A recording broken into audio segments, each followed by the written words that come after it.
afternoon. I am Dr. Walters, Master Injector and founder of Aire Med Spa here in Sarasota and Lakewood Ranch, Florida. We are in week 2 of Clearing the Air, where I go live weekly on Wednesdays, sometime in the afternoon. Haven't ironed out the perfect time yet, but Wednesday afternoons, I come on here and talk live, and I answer the top 20 most Google questions regarding aesthetic medicine and aesthetic treatments. That way I can be more of a resource and answer some of your questions regarding my expertise in this field. And if you guys have any questions, feel free to type them in. I'll be monitoring as well and would love to answer some of your questions regarding aesthetic medicine, Botox, filler, medical spas, whatever you have. So I'm just going to go down my list. I Googled the top 20 questions, Googled this past week, and here we go. Number 1. What are the benefits of natural looking results in medical aesthetics? Okay, so does anyone like looking weird? I mean, I don't know why people would Google that. Like, of course you want to look natural. I don't think anyone ever goes into a medical spa like thinking or saying, I want to look unnatural. Like, people want to look like the best versions of themselves. I mean, every once in a while you'll have someone that wants something super extreme, but honestly, I think natural is best. And all the time, like, you hear people talk bad about injectables, like, oh, I see way too many people that look so weird and fake and plastic with Botox and filler. But most of the time, what you're seeing out there is just people from, like, really bad plastic surgery, to be honest. Like, injectables, when done properly, should look super natural. And I mean, I don't think I look weird, and I've basically done every treatment that I offer. Alrighty, number 2. How does AI improve diagnostics in aesthetic treatments? Ooh, I don't know about this one. Gosh, you know, technology is just improving so much in the field of aesthetics. What we offer at Aire Med Spa, we offer a machine, a skin analysis device.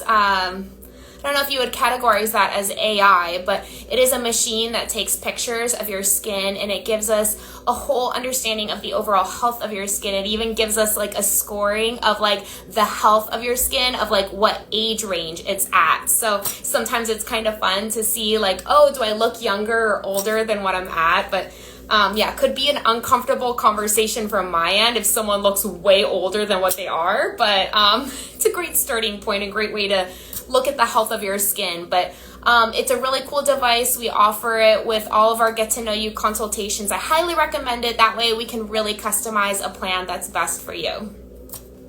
And just like for people that are just coming on to the live, like I said earlier, if you have any questions, just feel free to type them in. But I'm going to go down the list of the top 20 Googled questions this past week on aesthetic treatments.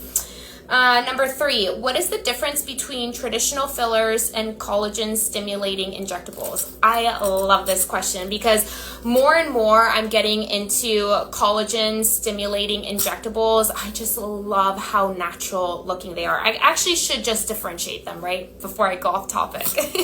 All right. So fillers are typically a gel that is injected into the skin and used to replace lost volume. Most of the time it's made out of hyaluronic acid, which is a water molecule natural to our bodies. And you inject and then you see the result right away. So you get that instant gratification. So that's the best part about it. And you know, I think it is great for under eyes, cheeks, lips, if you just want that instant contour and instant volume replacement. I guess another benefit too is that results are reversible. So if you don't like your results for any reason, you could always dissolve and take it away. That is not the norm, but a lot of my clients do like knowing that there's a safety net in case they are dissatisfied for any reason. But like typically that doesn't happen. Results last about anywhere from 6 months to 24 months. So 6 months to like 2 years, just depending on the injectable that's used and the area that's injected. Collagen stimulating injectables, like I was saying, results are so natural, and these are injectables that stimulate your own collagen. So still a similar technique as far as the procedure goes. However, it takes time to see the results. So maybe that's a little bit of the downside. So sometimes it could take multiple sessions before you get to your result that you're looking for, but the results are longer lasting. And like I said, it's more natural because it's your natural collagen. What's nice about collagen stimulating injectables is that it does more than just enhance volume that's lost. So we're also treating the overall health of your skin, and right now the beauty industry is all about just looking natural and healthy and having this like nice demure glow. But collagen injections are going to tighten the skin, it's going to firm the skin to prevent further sagging, it's going to smooth texture, and it's going to give you a nice glow. And like I said, it's all natural for people that are freaked out about how fake or plastic fillers look. And yeah, when overdone, fillers can look really bad and really obvious, but typically the collagen stimulating injections don't, because it's your own collagen and it's yours. Results will last up to 2 years. However, I always recommend a yearly maintenance because you don't want to just completely lose your investment. You want to keep up and maintain it. Number 4. Hi! Number 4, are thread lifts a safe alternative to surgical facelifts? All right, so a little bit of a hot topic. I love PDO thread lifts. I specialize in the PDO thread lift, and I really do believe that there is a market for this because it is safe compared to plastic surgery. The risks for PDO thread lifts it's very low risk, to be honest. Bruising, swelling, there is a long list. As with any other procedure, there are risks to any procedure. However, if you're looking for just like a natural lift let me tell you, I can't tell you how many times a day people do this to me or do this in the mirror. But if you're looking for an instant lift, lasts about a year, and you want natural results, no scarring, no downtime, you don't have to go under general anesthesia, thread lifts is a great option. And I also like to add in, if you're ever considering a facelift, I believe it is still okay to get a facelift in the future. You're hearing a lot of plastic surgeons these days talk bad about PDO thread lifts and saying that you aren't a candidate for facelifts. In my opinion, I believe just as many surgeons are saying that you can have a facelift afterward. It's not a contraindication. There is a little bit more scar tissue to work with underneath the skin, but I think overall, if you're trying to avoid plastic surgery or prolong the need for plastic surgery, I think thread lifts are a safe alternative and totally fine to do. Alrighty, number 5. How does regenerative aesthetics work in medical spa settings? Regenerative aesthetics, that's another hot topic. That's something that just came out within the past few years, but you're hearing a lot about biostimulators, which are the collagen stimulating injectables. We're hearing about skin boosters. We're hearing about exosomes. So these are all products that are like stimulating your own body to regenerate at a quicker speed, regenerate new healthy skin cells. It's so innovative. I love it because results look much more natural. There's really no risk.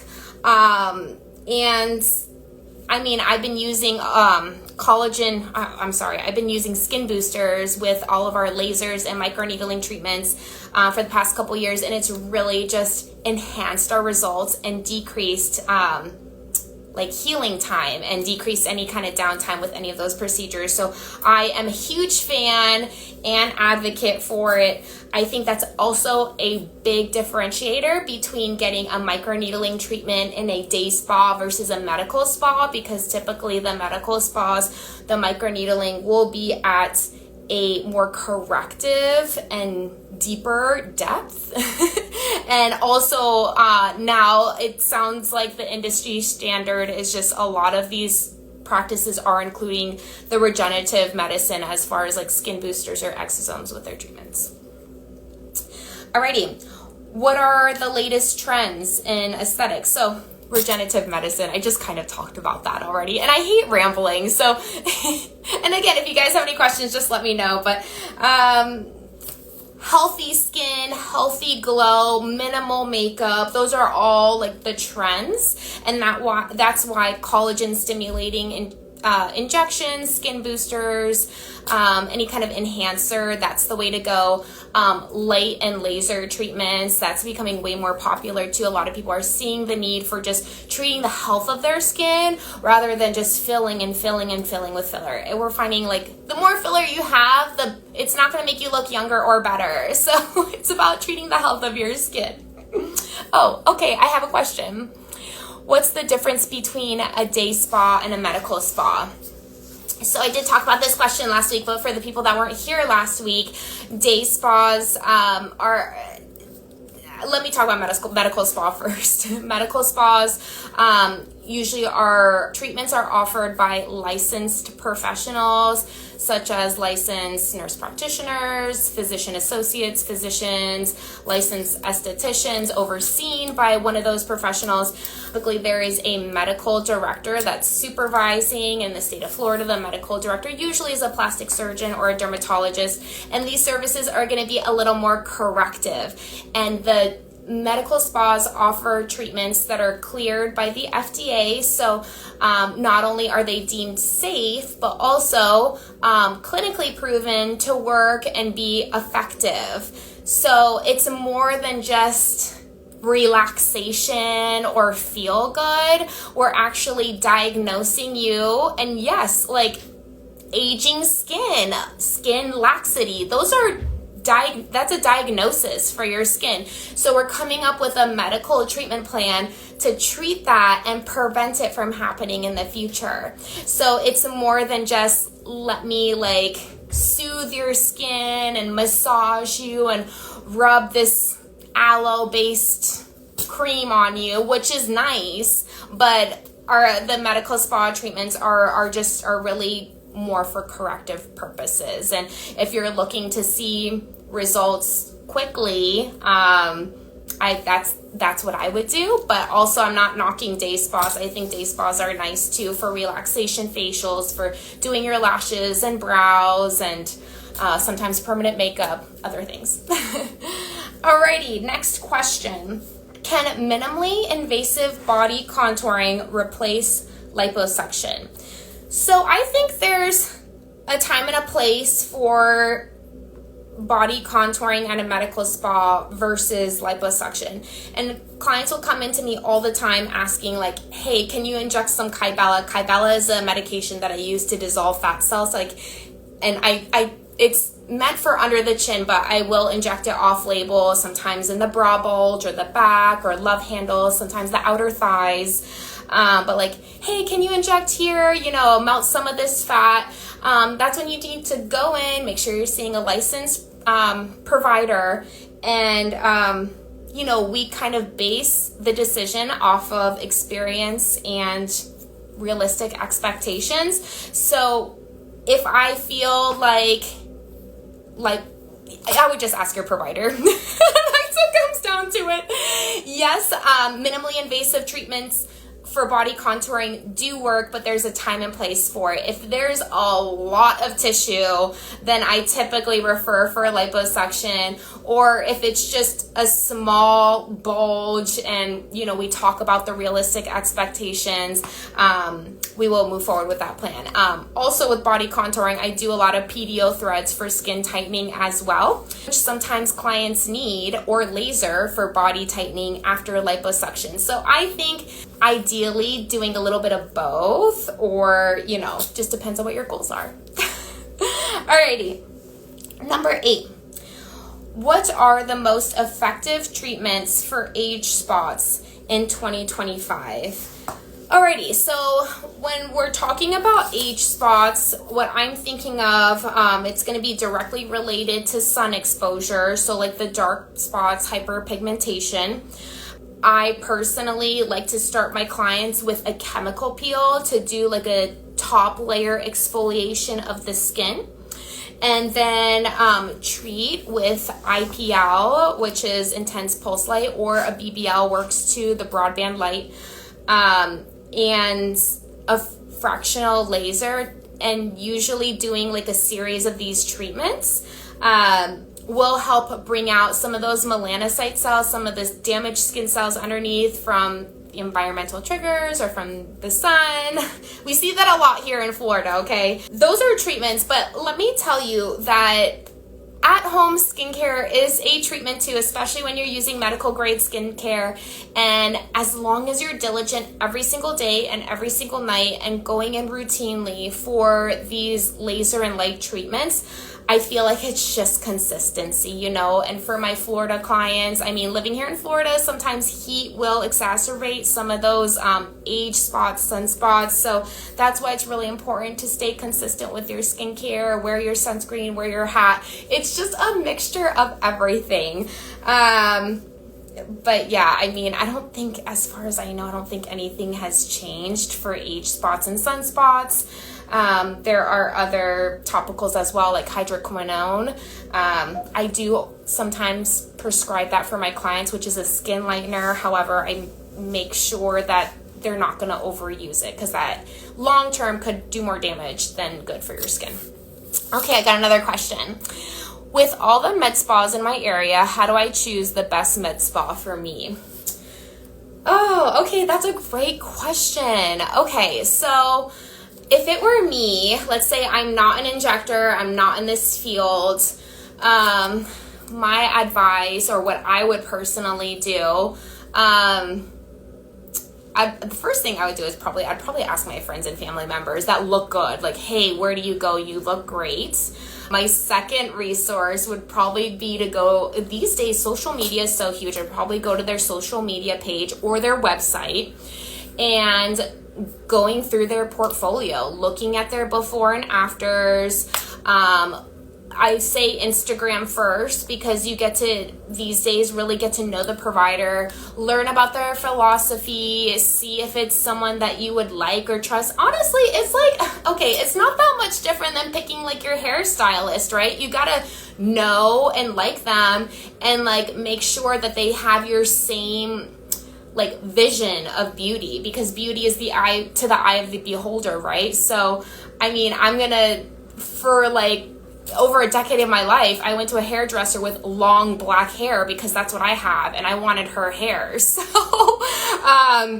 you really just want to be on the same page with someone. But what's huge and what I would recommend is just making sure they have their own before and after pictures, or even asking for them in consultations, because that's so important. That showcases their work, their experience, and, you know, if it's a result that you're looking for. Great question. Alrighty. How do chemical peels compare to laser treatments and skin rejuvenation? This is question number 9. Oh, okay. Okay, I kind of touched on this earlier, but my protocol at Aire Med Spa, for someone who has a lot of sunspots or age spots, I typically start with a chemical peel. Chemical peels are a little more superficial, and it's an exfoliator. It's going to exfoliate your skin.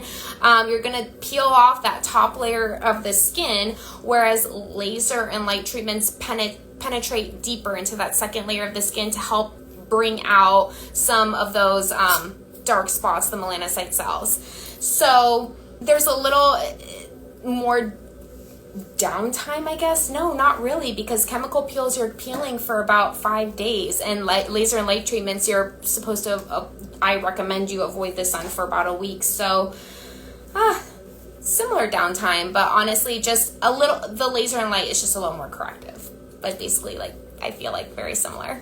All right, another question. What is the minimum I should do skincare wise if I don't do anything else? So on our website, airemedspa.com, if you go to our online store, we have what's called the Aire Essentials. And no matter how old you are or how young you are, from 18 to 95, I recommend these 2 products. One, a sunscreen. Every single day, no matter what. I can't tell you how many times a day I hear clients say, oh yeah, I wear sunscreen when I'm going to go outside. Listen, we're constantly being exposed to the sun. And if you're spending hundreds, if not thousands of dollars to reverse these wrinkles and to make your skin look younger and better, and like, what's the point if you're just gonna like go outside in the sun and not protect your skin from the sun? And we know that the sun is just so harsh on our skin, and will age us, and will just recause those age spots and wrinkles. So definitely a daily sunscreen. I prefer an all mineral. On the Aire Med Spa store, we offer Aire Essentials. So it's the Tone Smart SPF 75 all mineral with a little bit of color in it. I like that it has a tinted glow because I love 2-in-1 products. And the number 2 product that's part of that essential bundle is the Alpha Ret Overnight Cream, which is an at night retinoid cream. And retinoids, it's a vitamin A derivative, which helps with skin cell turnover, and it's going to help with everything anti-aging. So this is the anti-aging gold standard. So it's going to help with wrinkles, texture, pigments, dullness. It's going to make your skin brighter, the dullness of your skin. So really, those are just the top 2. If you were to not put anything else on your face, sunscreen and overnight retinoid to help, so daytime is to prevent damage, and then nighttime is to help correct the damage that was done during the day. So you want to prevent and correct. Alrighty, another great question. Question number 10 on my list of 20. What are the safety measures for PRP therapy in aesthetics? Oh, wow. I don't know if I understand this question either. Okay, so PRP is platelet-rich plasma. We do offer that at Aire Med Spa as well.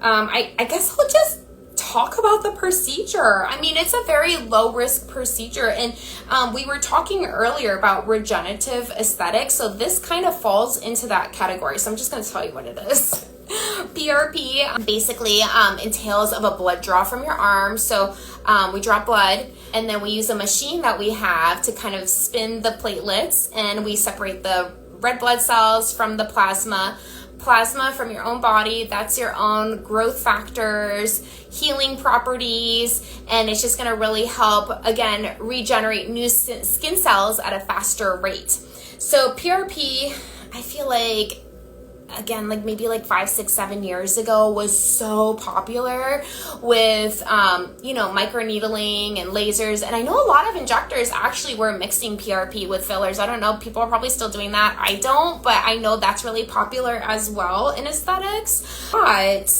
it's low risk because it's your own plasma and it's your own growth factors, and you're stimulating new collagen and new cells from it. How I use it in my practice, occasionally we'll use it with microneedling, but I found the skin boosters that we have are just so phenomenal, and I just like it. I don't have to poke you. You don't have to have plasma on your face. I just really think that it's just technology has advanced since PRP.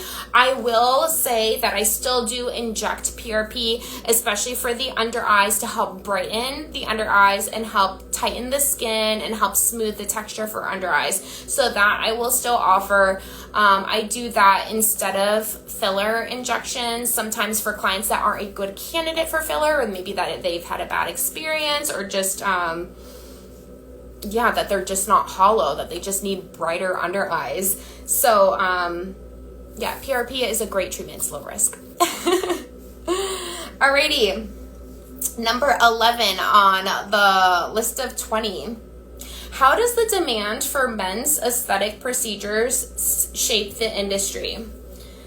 I love how men are starting to take care of themselves. I mean, good for them, because us women, we are not aging. I mean, did you see Demi Moore at that awards ceremony? Like, she looks like she's like in her 30s still, and she's in her 60s. So definitely, I love that the men are taking more care of themselves. How does it shape the industry? I guess it just it makes it seem like the industry isn't so much about being vain or being like, it's a bunch of shallow women that want big lips. Like, no, it's about men and women looking and feeling better about themselves. And it's about treating the health of your skin. It's not just about, looking younger. It's about having healthier looking skin. Because we all, honestly, besides someone's hair, your skin, I mean, it's one of the first impressions you make with someone. It's the first thing you notice and see. So I think great skin, no matter what gender you are or color or age, it's just so important. And it really says a lot about someone too who takes care of themselves. Alrighty. Number 12, what's new in home-based aesthetic devices? Okay, so I am not the best when it comes to this question because I'm so spoiled that I have a medical spa and I have the resources and I'm able to do like, you know, microneedling or laser or chemical peels whenever at the spa if I have time or if my esthetician has time. But a lot of my clients, even my sister-in-law, they're raving about red light treatment, and I need to do a little bit more research, and after I research and learn more about the devices they're using, I'll share it with you guys in my stories. But red light does help with anti-aging. Overall, it's going to help with wrinkles and dark spots, the brightness of your skin. It's going to stimulate more collagen. Again, it falls into the regenerative medicine aesthetic category that we talked about earlier. So at-home red light treatment. Oh, and I know red light treatment too is really good for regrowth of hair. But yeah, that's word on the street. I haven't personally used it. I'm so sorry, guys. I'm so busy at home. You know what I do? The second I sit down, I fall asleep. I'm so exhausted from running around all day from being an injector, business owner, and mom of two littles. Alrighty, but consistency. If you do at-home devices like red light, I wouldn't recommend at-home microneedling, by the way. But consistency, it's really important. You have to be on top of it. You have to do it every day. Are cryotherapy devices effective for skin tightening? I've seen some good before and afters for cryotherapy. I actually used to go to a cryotherapy studio years ago. I loved it. I liked the full body chamber because I liked it for muscle relief. I used to work out a lot. I would run 3 miles a day and my muscles were sore. So it would just help repair and recovery. I know it's really good for that. I was told it's good for anti-aging and skin tightening as well. But I mean, I was in my 20s then. I already had tight skin. So I can't really speak on that. I'd love to try it again, actually. Now that I've had 2 babies, I could use it for my abdomen, but it probably wouldn't be the first thing I would try for skin tightening, but promising. Yeah. Alrighty, and then for people that are just joining now, let me know if you have any questions regarding aesthetic medicine. I'm here to answer your questions. I'm going through the top 20 most Googled questions this past week in my weekly Wednesday lives. Number 14, how can clinics personalize treatments using machine learning? So I talked about this again earlier. I feel like a lot of these questions overlap. Okay, so Aire Med Spa, we offer the Visia skin analysis machine. We use it with all of our get to know you consultations. But basically this machine takes pictures of your skin and we learn so much about the overall health of your skin. It gives us analysis on the wrinkles, pore, texture, UV damage, redness, porphyrins, which is bacteria under the skin. So basically, we can customize a plan that's targeted for these skin concerns, and also we can track our data, which is so nice. Coming from medicine and being in school for almost 10 years and having my doctorate, I had to do a lot of research papers. I did a lot of research projects, and medicine is all about data and clinical based evidence. So, having those numbers and tracking our progress is super important, because sometimes we look at ourselves in the mirror every single day and sometimes we forget what we used to look like before we used to go to Aire Med Spa, and then you don't really appreciate the results as much until you go back to those photos and you see, wow, look how far I've come. Being consistent is really, it really brought me a long way, or something like that. I'm telling you, it works. Alrighty, so number 15. What are the latest advancements in energy-based skin rejuvenation? Oh man. I don't know if I have a good answer for this one either.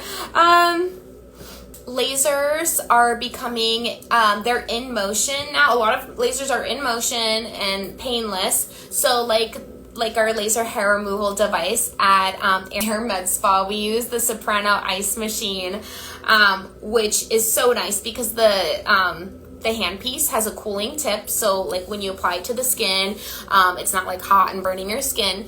And then the in motion is really helping treat faster, so we can treat more areas in a smaller time period, but also you're not going to feel as much of the burning or the discomfort. I highly recommend our machine for hair removal purposes, but yeah, the in motion lasers, that's where it's at. Alrighty, number 16. Why is the demand for no makeup looks growing?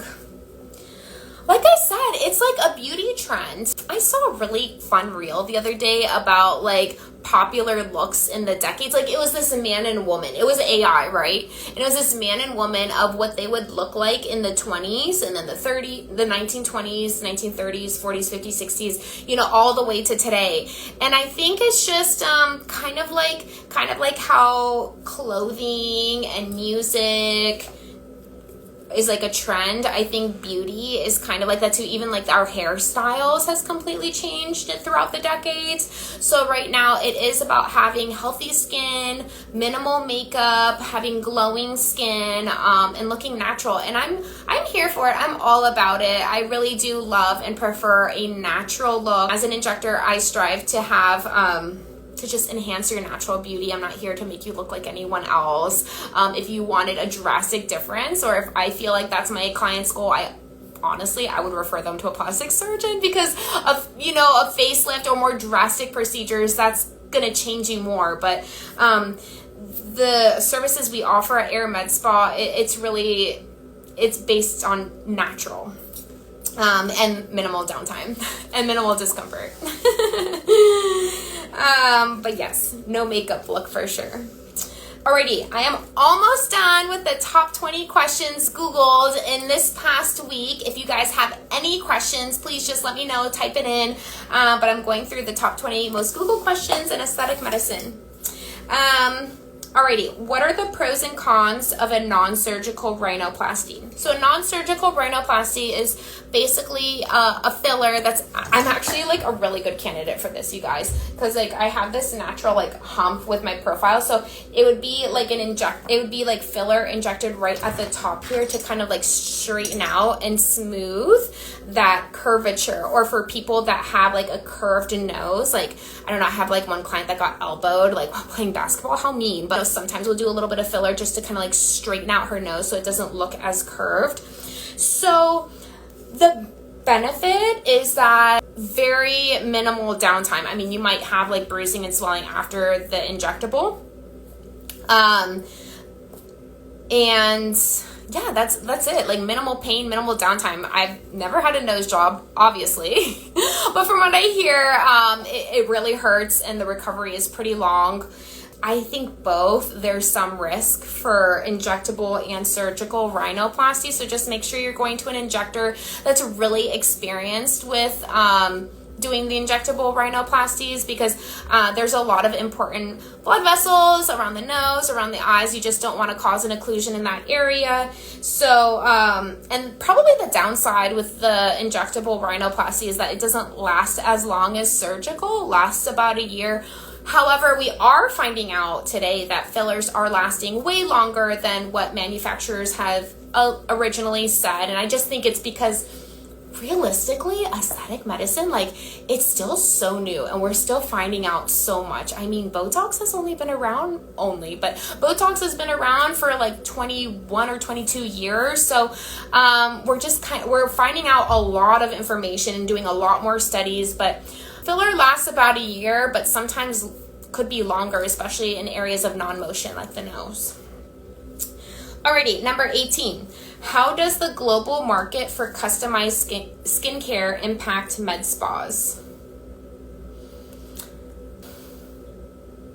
Who's Googling this? I feel like the only person who would Google this is my husband, who's like really interested in like the business side of things. I just think There's no skincare like the skincare you're going to find at a medical spa. Medical spas typically carry skincare that can only be sold at a doctor's office or medical spas because of the way that the formulations are made, and it penetrates deeper in your skin, prescription grade ingredients, and you're under direct supervision of a provider. Typically, these providers are selling you these products and they're recommending it to you because they have identified that you are a good candidate, and they're going through the how to use it. I can't tell you how many times I've heard of people like buying like a retinol and then using it throughout the day like crazy and going out in the sun, and they're like destroying their faces. So honestly, I don't think that other skincare programs are impacting medical spas in any way, in a negative way. And listen, if you have a brand that you love and that you've been using for so many years, that's not from a medical spa, that's not medical grade, that's fine. I'm so happy that you have a skincare routine. But if you still have concerns or about your face, or you want to enhance your results even more, I do think there's a few prescription grade products, and when used correctly, you can use to like really optimize your results. And again, if you're going to spend the time and money and dedicate yourself to these medical procedures to have your skin look a certain way, what you do at home is so important. So I think it's so important to maintain and optimize with the proper skincare products, and meeting with your esthetician or your injector or your dermatologist about your current skincare plan and what you should be on, or what you are on, and what you can add or take away from your program to kind of condense or optimize your results. I think that is super important. I would actually recommend doing that at least twice a year, because our skin is constantly changing, and even the changes of the weather and changes of the season, we should change up our routine from time to time. Alrighty. Number 19, I'm almost done. Only 2 more questions. I feel like I've been talking for forever, but it's still less than an hour, so I'm doing good. Let me know if you guys have any last minute questions, though. I have 2 questions left in the top 20 questions this past week on Google about medical aesthetics. Alrighty. What are the risks associated with microneedling at home? Yes, I love how this question was asked, because I did mention earlier, don't do at-home microneedling, just red light therapy. Alrighty. Why you should not do microneedling at home. Listen, I shouldn't be doing microneedling at home because sometimes people are just way too aggressive on themselves. For me, that's how I am. Like I would totally be that person that overdoes it and just causes way too much harm on my skin. I know the mentality or that saying or the mindset, like beauty is pain, but listen, the advancements of technology, it doesn't always have to be painful. And sometimes if your skin is telling you, hey, that hurts, you should probably stop. But the at-home microneedling devices, first of all, so let me talk about the microneedling device in medical spas. So these machines have needles microneedling is a device with needles that penetrate the skin, and it's penetrating just deep enough to stimulate collagen. It is a controlled way that we are stimulating collagen and creating micro wounds in the skin to stimulate collagen. Sometimes these rollers that you use at home, it's not controlled, and we're creating way more wounds in the skin, and it's not all like penetrating like in a vertical fashion. Sometimes it's all jagged, and with that, sometimes you can cause actually scar tissue instead of collagen. So that we don't want to do. Also, as I explained earlier, with a lot of our microneedling in medical spas, we're adding exosomes and skin boosters and PRP to enhance the results and reduce downtime. And to be honest, we used to offer microneedling without those services, without the skin boosters, and I don't even do that anymore because I just don't think the results, I don't think people really appreciate the results as much. And the skin boosters, it's just where it's at. I like to use the analogy, it's like brushing your teeth without toothpaste. Like, yeah, your teeth will be cleaner if you brush your teeth, but without the toothpaste, what's the point? Your breath is still gonna stink. So I just would avoid the microneedling at home. If you have to do something at home, I would check out the red light treatment and brighten your skin. But the microneedling, because you're creating openings in your skin, you're creating wounds in your skin, you shouldn't be doing that at home. And honestly, also, let me say this point, some people are using the rollers and then they're not even cleaning or sterilizing the needles. How disgusting. So if you don't sterilize and clean the needles and you just lay it there and then you keep rolling and doing that for however length of time, you can actually cause an infection in your skin too, or introducing all this bacteria in the skin. So I just would clearly stay away. It is just not a good idea. I will be here next week. This is my New Year's resolution to do a weekly Wednesday live where I clear the air and talk about the top 20 most Googled questions in aesthetic medicine.